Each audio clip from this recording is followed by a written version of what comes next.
শোনো বোকা প্রেমিকা, মন দিয়ে শোনো। বায়োলজির ভাষ্য মতে আমাকে দাফন কাফনের পরপর আমার ত্বক নষ্ট হয়ে যাবে, মানে আমার কাছে সেই হাতও থাকবে না যে হাতে তোমায় স্পর্শ করতে। আমার রক্ত নষ্ট হয়ে যাবে, সেই রক্ত আর আমার শিরা উপশিরায় বইবে না যেই রক্তে তুমি মিশে থাকতে, তুমি বিচরণ করতে। আর তার কিছুদিনের মধ্যে আমার কলিজাটাও নষ্ট হয়ে যাবে, সেই কলিজা থাকবে না, সেই কলিজায় তুমি টুকরো হয়ে থাকতে। তার কিছুদিনের মধ্যে আমার হৃৎপিণ্ডের কোষগুলো নষ্ট হয়ে যাবে, আমার হৃদয়টাও থাকবে না যে হৃদয়ে তোমার বাসস্থান থাকতো, তুমি থাকতে। আমার স্মৃতি স্মৃতি ঠিক থাকবে, স্মৃতি ঠিক থাকবে, স্মৃতি নষ্ট হবে না।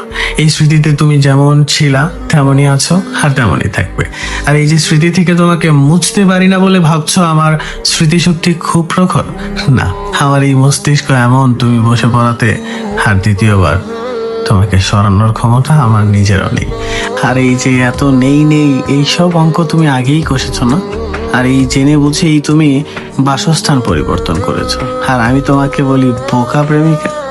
হায়, তারপর এই বোকা প্রেমিকার শহরে আমি তাকে দেখেছিলাম, ভেবেছিলাম ডাকবো, কিন্তু কিভাবে ডাকবো? আমি তাকে কিভাবে ডাকতাম? সে কি ফিরে তাকাতো? আর যদি সে ফিরে তাকাতো, আমি কি ফিরে আসতে পারতাম? আর এই স্মৃতিশক্তি মুছে ফেলার ক্ষমতা যদি আমার থাকতো, আদৌ কি তোমাকে কখনো মুছতে পারতাম?